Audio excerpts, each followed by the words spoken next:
नरेंद्र दाभोळकर व्याख्यानमालेतर्फे हा एक विस्तारित कार्यक्रम आयोजित केला आहे आणि या कार्यक्रमाच्या निमित्ताने आज आपण प्रमुख वक्ते म्हणून राजू परुळेकर यांना बोलवलंय आणि माझ्या सकट आपल्याला सर्वांना त्यांचं भाषण ऐकायचंय. त्याच्यामुळे मी फार बोलणार नाही हे आधीच सांगतो. पण अनेक अर्थांनी आज एक महत्वाची गोष्ट आहे म्हणून आणि त्या विषयावर मी पुस्तक लिहितोय ऑलरेडी. कोविडच्या काळामध्ये म्हणजे मी ज्या वेळेला नाशिकला माझी नोकरी वगैरे सगळा प्रकार तो नाशिकच्या लोकांना माहिती आहे. तर मी नाशिकला आलो आणि आल्यानंतर काय करायचं, कारण की इन्व्हेस्टिगेटिव्ह जर्नलिस्ट म्हणून काम केलं होतं आणि स्वस्थ बसवत नव्हतं. तर त्यावेळेला एक पुस्तक वाचण्यात आलं आणि मग माझ्या मनात कुतूहल आलं की भारताची पहिली मतदार यादी कशी तयार झाली. आणि मग मी निवडणूक आयोगाच्या 1600 आर्काइव्हल फाईल्स या विकत घेतल्या आणि या कोविडच्या सगळ्या काळामध्ये त्या वाचत होतो, त्याच्या नोट्स काढत होतो, रडत होतो, हसं आनंद वाटत होता. असा सगळा तो त्या आर्काइव्हलचा हिस्ट्री होती. आणि इथं आज मुद्दाम सांगायची गोष्ट ही की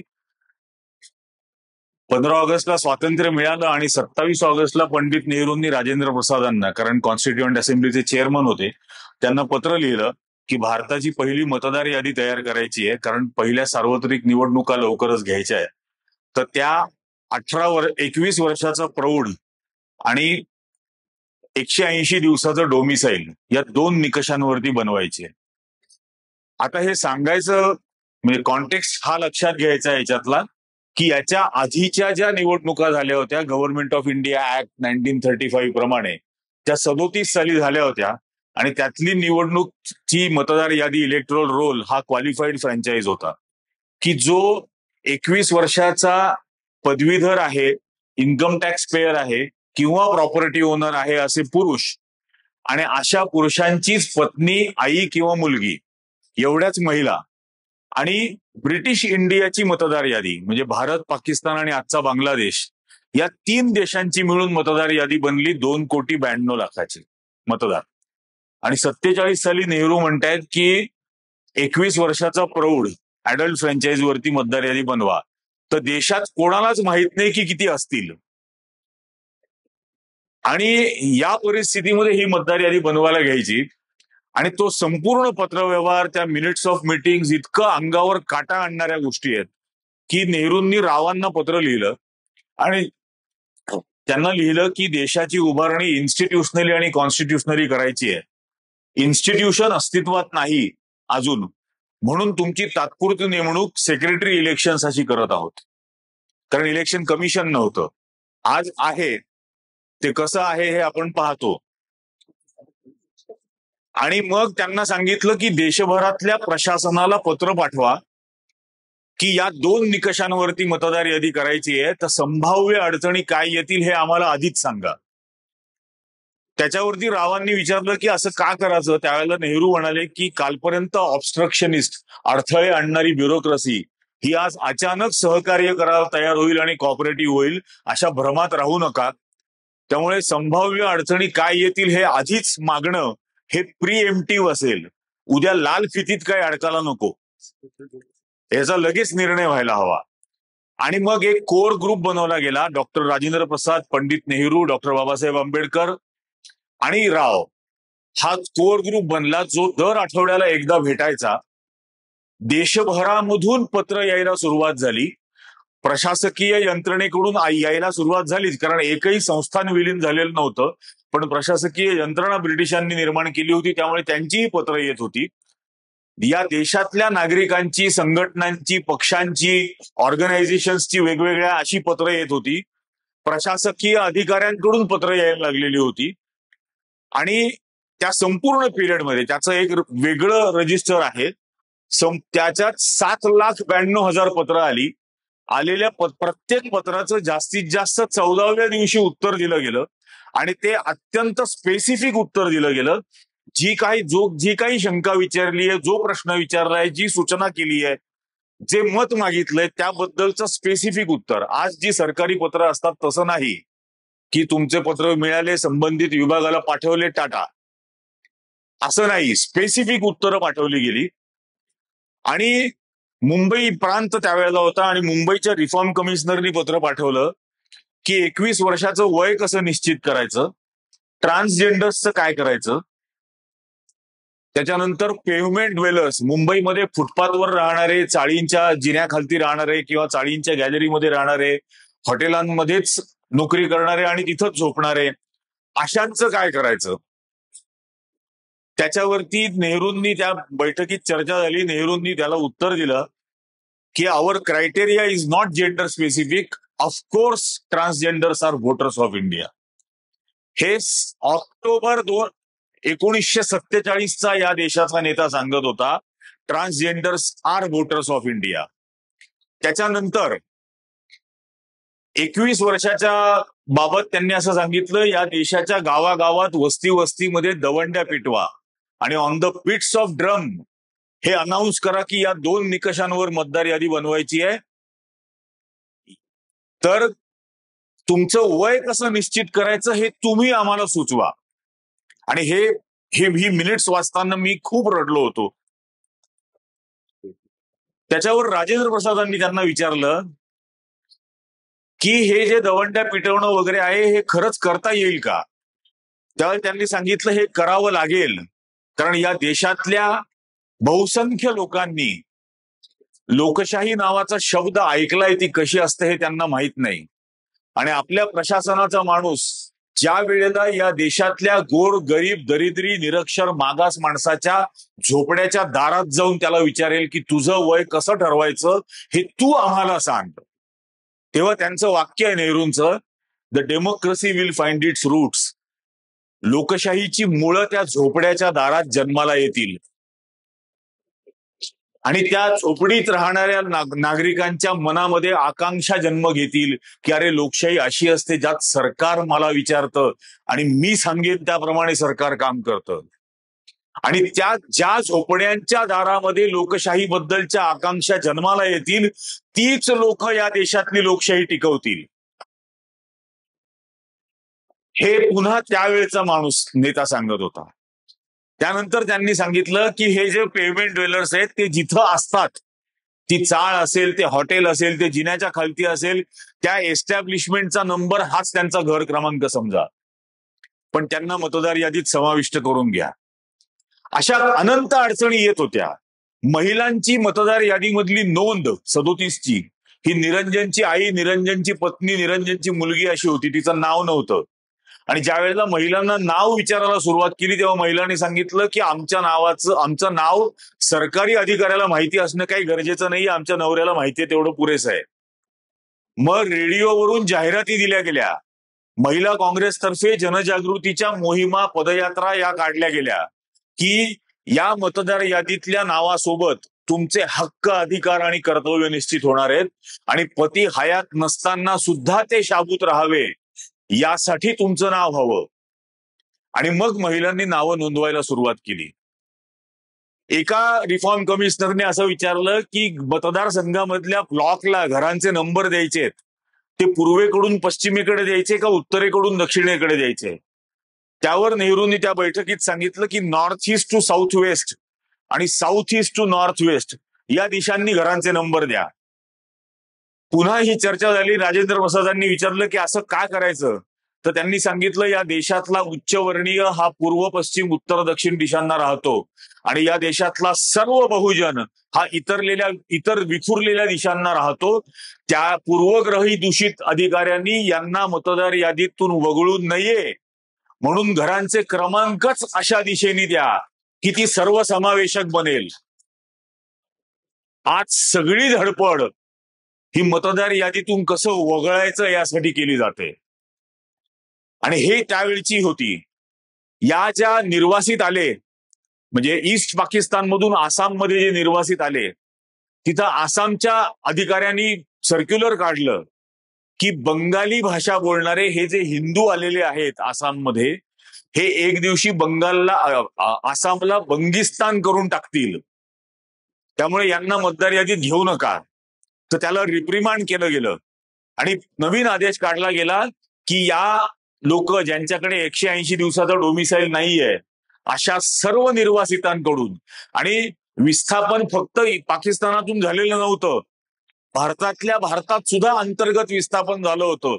अनेक म्हणजे हैदराबाद संस्थानामधून अनेक जण महाराष्ट्रात येत होते, मुंबई प्रांतामध्ये येत होते, असं खूप ठिकाणी होत होतं. तर या सर्वांच्यासाठी नियम काढला गेला की त्यांना एकच सांगा, निर्वासितांच्या छावणीचा क्रमांक म्हणजे त्यांचा घर क्रमांक, आणि त्यांच्याकडून फक्त लिहून घ्या की उरलेलं आयुष्य त्यांना भारतात राहायचंय. या दोन गोष्टी केल्या तर त्यांचं नाव मतदार यादीत घ्या. आहे मोठा इतिहास आहे, मी सगळं डिटेल सांगत नाही, पण हे सगळं पूर्ण झालं. या देशातले नागरिक पहिल्यांदा या देशाचे मतदार बनले, नंतर नागरिक बनले, कारण संविधान नंतर आलं, मतदार यादी आधी तयार झाली. आणि हे सर्व पूर्ण झाल्यानंतर रावांनी नेहरूंना पत्र लिहिलं की 18,92,00,000 मतदार, 49.2% लोकसंख्येचा समावेश असलेली 388 यार्ड उंच अशी मतदार यादी तयार झाली आहे. आणि I cannot believe that this is a reality असं त्यांनी त्यात वाक्य लिहिलं. त्याला नेहरूंनी एका ओळीत उत्तर लिहिलं की this is a reality because somebody imagined it. हे वास्तवात आलंय कारण याची कोणीतरी कल्पना केली होती. आणि हा देश जगातला पहिला देश बनला ज्याची मतदार यादी जेंडर न्यूट्रल आणि रेस न्यूट्रल होती. जगातला पहिला देश. आज मी आत्ता या कार्यक्रमाला येत असताना आपल्या चू आयोग जे आहे आपलं, त्या चू आयोगाच्या वेबसाईटवरून त्यांची 2 प्रेस रिलीज डाउनलोड केली आणि त्याची मुद्दाम प्रिंटआउट घेऊन आलो. 30 सप्टेंबर, आणि याच्याबरोबर त्याचा अज्ञानेश कुमारचा व्हिडिओ पण आहे. 30 सप्टेंबरला ज्ञानेश कुमारनी पत्रकार परिषद घेऊन आणि ही प्रेस रिलीज देऊन असं सांगितलं की हे सगळं SIR बिसायर सगळं पूर्ण झाल्यानंतर 65 लाख वगळले, मग इन एलिजिबल आणखीन 3,68,66 लाख ठरवले, त्याच्यानंतर फॉर्म 6 भरलेले 21 लाख ऍड केले. हे सगळं केल्यानंतर बिहारची संपूर्ण मतदार यादी ही 7,42,00,000 मतदारांची आहे. हे ज्ञानेश कुमारनी काढलेली प्रेस रिलीज 30 सप्टेंबरची. ही दुसरी प्रेस रिलीज त्यांच्याच वेबसाईटवरची 11 नोव्हेंबरची.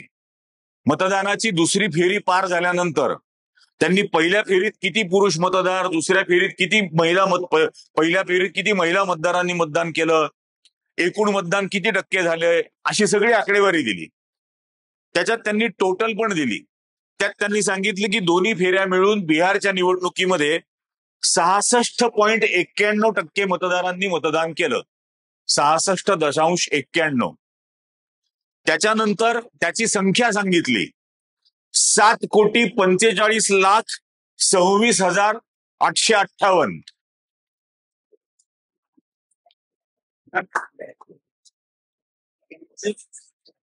म्हणजे एकूण 100% मतदार किती? 7,42,00,000. त्या 7,42,00,000च्या 69% मतदान झालं, म्हणजे 5 कोटीच्या आसपास मतदान झालं. आणि 11 तारखेला सांगतात 7,45,00,000 जणांनी मतदान केलं.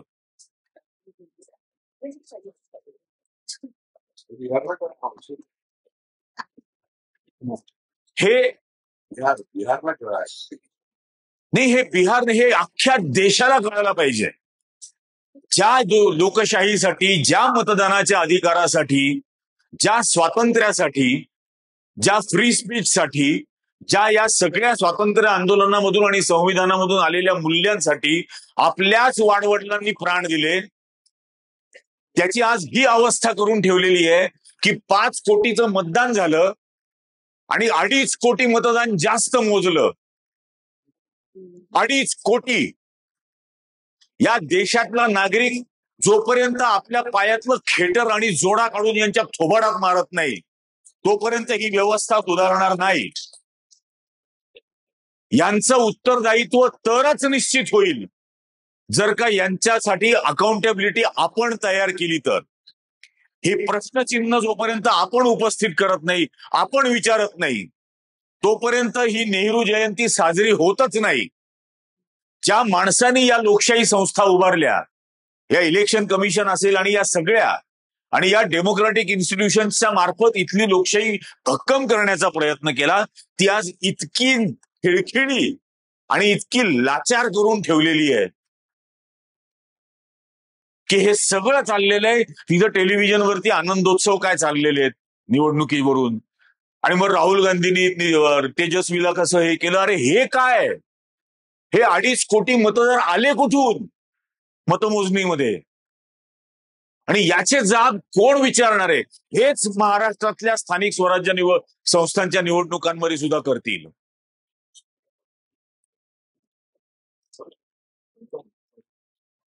हेच महाराष्ट्रामधल्या स्थानिक स्वराज्य संस्थांमध्ये सुद्धा करतील. याचंही कारण लक्षात घ्या. 27 महानगरपालिका आणि जिल्हा परिषदा मिळून वर्षभराचं बजेट आहे 4 लाख कोटी रुपये. एका वर्षाचं बजेट 4 लाख कोटी आहे. आणि या 4 लाख कोटी गुणिले 5, 20 लाख कोटीवर डल्ला मारायला ही यंत्रणा त्यांना मदत करणार आहे, या चू आयोगाची. ही अत्यंत गंभीर गोष्ट आहे. माझं कायम हे म्हणणं आहे, राजकीय पक्षांचं काहीही पणाला लागलेलं नसतं निवडणुकीत. तुमचं आणि माझ्या आयुष्याची 5 वर्ष आपण देऊन टाकत असतो ज्या वेळेला मत देतो तेव्हा. आपल्या आयुष्याची 5 वर्ष आपण कोणाच्या हातात सुपूर्द करतोय आणि त्याच्याच हातामध्ये ती जातायत का, हे पाहणं आपलीच जबाबदारी आहे.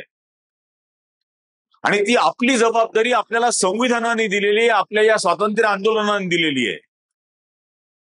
आणि म्हणून हे सारखं हे वाटतं की हे इतका अनाचार चाललेला आहे संपूर्णपणे. म्हणजे पहेलगामचा हल्ला झाला, हे महाराज सौदी अरेबियामध्ये होते, नॉन बायोलॉजिकल, अमानवी. हे सौदी अरेबियातून आले, डायरेक्ट बिहारमध्ये प्रचाराला गेले. बिहारमधला प्रचार संपला, दिल्लीमध्ये बॉम्बस्फोट झाला, हे गेले निघून भूतानला. म्हणजे पहेलगाम ते लाल किल्ला 2 हल्ल्यांमध्ये झालेली ही निवडणूक. आणि हा आज मतमोजणीच्या दिवशी हा आपल्या नागरिकांच्या मतांवरती केलेला हल्ला, निवडणूक आयोगाच्या कॉम्प्लिसिटी आहे त्याच्यामध्ये, सह आरोपी आहे या सगळ्यात. आणि जोपर्यंत हे इतक्या यांच्याशी आक्रमकपणानेच वागावं लागेल, हे खूप पद्धतीने काय काय बोलायचे प्रयत्न करत असतात. मागे एकदा मला इथं रावसाहेब कसबेंनी बोलावलं होतं, गांधी जयंतीच्या दिवशी संघावर बोलशील का? तू म्हटलं मी येईन. तर मला एक जण येड्याचा फोन आला, लो आयक्यू बुलडोजर असतात, मला फोन करून सांगितलं तू संघाच्या शाखेत कधी गेलाय का? म्हटलं नाही गेलो. म्हणे मग तू कसं काय संघावर बोलणार? तू एकदा 8 दिवस शाखेमध्ये ये, मग तुला कळेल संघ किती छान असतो. म्हटलं उकिरडा सुद्धा विलोभनीय दिसतो, फक्त नजर डुकराची हवी. आणि माझी नजर माणसाची आहे, माझी नजर जोपर्यंत माणसाची आहे तोपर्यंत तो उकिरडा आहे हेच मी सांगणार. आणि हे बोलण्याचं स्वातंत्र्य मला माझ्या देशाच्या पहिल्या पंतप्रधानाने दिलेलं आहे. आणि त्यासाठी मी ते ऋणी आहे, आणि ते ऋण फेडत राहणार याच पद्धतीने बोलून. इतक्याच स्पष्ट आपल्यापणाने आपल्याला बोलावं लागेल, कारण आपल्याला ते ऋण फेडायचं आहे. आज या निवडणुकांच्या मार्फत आपल्या आयुष्याचा म्हणजे बट्ट्याबोळ करण्याचा प्रकार गेल्या 11 वर्षांपासून चालू आहे. निमूटपणाने लोक सहन करतायत, निमूटपणाने. आता हे सहन करणं थांबलं पाहिजे, तरच हे स्वातंत्र्य टिकेल, हे संविधान टिकेल, आणि तरच पंडित नेहरूंची जयंती आपण खऱ्या अर्थाने साजरी केली हे आपण म्हणू शकू. या व्यतिरिक्त सुद्धा खूप विषय आहेत, पण आपण कायमच बोलत राहतो. आता आपल्याला सर्वांना आणि मला सुद्धा याच्यानंतरचं राजू परुळेकरांचं भाषण ऐकायचं आहे. आणि मी पण त्यांचं तेच पुस्तक पहिल्यांदा वाचलं होतं, आयडियाज आर डेंजरस. आणि त्यातलं ते एक वाक्य मी अनेक वेळेला वापरतो संघवाल्यांच्या बाबतीत, ॲरोगन्स ऑफ इन्फिरियरिटी, न्यूनगंडातून आलेला उर्मटपणा. तर आपण सर्वजण ज्या आतुरतेने आहात त्याच आतुरतेने मी पण आहे, पण आज मी एकदम अस्वस्थ झालो होतो या 2 गोष्टींमुळे. त्यामुळे मला असं वाटलं होतं की या सांगायलाच हव्यात, म्हणून त्या फक्त सांगितल्या. यानंतर राजू परुळेकर हे आपल्याला सर्वांनाच मार्गदर्शन करतील. जय हिंद, जय भीम, जय महाराष्ट्र.